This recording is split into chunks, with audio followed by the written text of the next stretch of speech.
What's up, Fearless Nation? This is Stacy Dash, and if you're into heavyweight boxing, then you have to check out Jay's Theory. He covers everything inside the ring and outside the ring, completely unbiased. So subscribe today. Peace. Countdown to Fury Wilder Trey, the trilogy.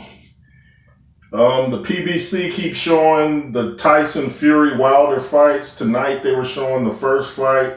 So I watched it and I realized how much Deontay Wilder, at least in training, looks so much better than he looked that fight. He was doing so many things wrong. And I hadn't realized how much Tyson Fury feints. He would feint like 3 times. He'd give those, and I only did 2, but he was doing like 3 feints, 2 feints, and it was just throwing Wilder's timing off. But another mistake that I was noticing with Wilder is he really loads and cocks that right hand. It's like he almost gets a running start, and I'm almost like, how are dudes getting hit with this? You see him cocking it, it's almost like he gets a running start, and like, no wonder dudes be getting knocked out. But yeah, he can't telegraph that right so much, especially with the veteran and a tricky fighter like Tyson Fury. He's just going to avoid it. And, even if he gets hit, fighters on that level know how to kind of roll with it and take the force out of the punch. But we're getting closer. It's not this weekend, but the weekend after. And I'm looking forward to it. The undercard is ridiculous.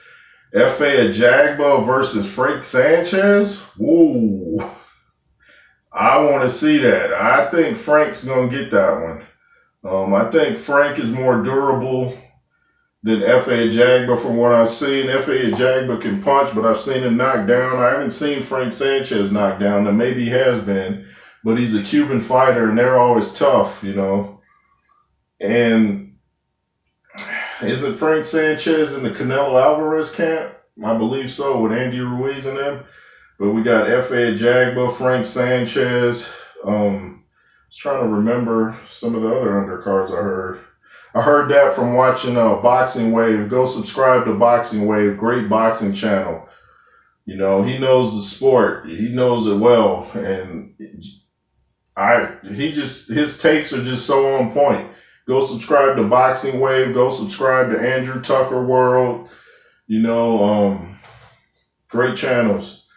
And it's just a thing where if Fury does anything resembling that first or second fight, I believe what's going to happen to him is what I feel happened to AJ in his last fight. He's going to panic. And when he gets hit with a nice clean shot, he's going to panic. And I noticed some moments that he was hit in that first fight where his legs were a little bit suspect. When one time Fury landed a 1-2 and he took it, but I could tell he was hurt. Now, I don't know if the average fan can take it, can take it. I don't know if the average fan or spectator would notice that kind of thing. Maybe it's just people that have been in the ring before, but I could tell that he was bothered and dazed a little bit. But, Wilder can take a pretty good punch. Even if he's hurt, he knows how to, seems to have a strong will. Fury can by no means, though, take Wilder lightly, despite all of his raw attributes and the things that he does wrong. You still can't take him lightly because he can still turn your lights off without warning. So he has to be alert. If it, like the saying goes, if it ain't broke, don't fix it. I would just come in with the exact same game plan and just execute it better. I try to get him out of there faster. Tyson Fury, no matter what his weight is, he seems to be a real durable guy that has lots of stamina. So just take it to him early.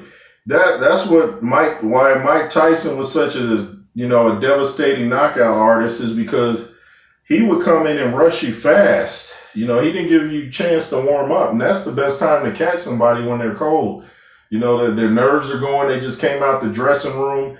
Depending on where they're fighting, they have to deal with the crowd. So just get them out of there as fast as you can. And a lot of fighters don't realize that. They're sitting there trying to feel the guy out. And as you're filling him out, he's getting more comfortable in things. And, and you're hitting him with jabs, he's getting used to your punch. Just go in there and rush him. And sometimes the ref will stop it, just because he sees you swinging and the other guy isn't. So,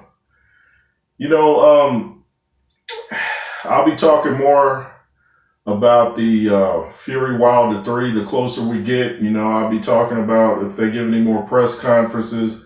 I'll talk about the weigh-in and how both of them are looking and see what's going on. I'm looking forward to this fight. I don't think there'll be a fourth fight. If Wilder happens to win, then there might be. But I don't know.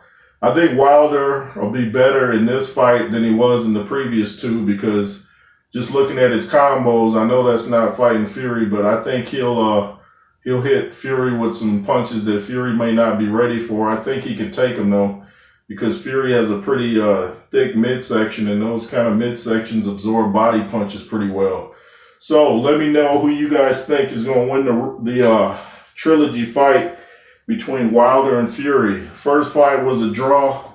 Second one, Fury knocked him out or got a stoppage. They threw in the towel or something. Anyway, he won. I say it's really 2-0 Fury, but you know how that goes. Anyway, it's the J. Roos Theory. Thanks for watching. Subscribe and be fearless. Yay, yay.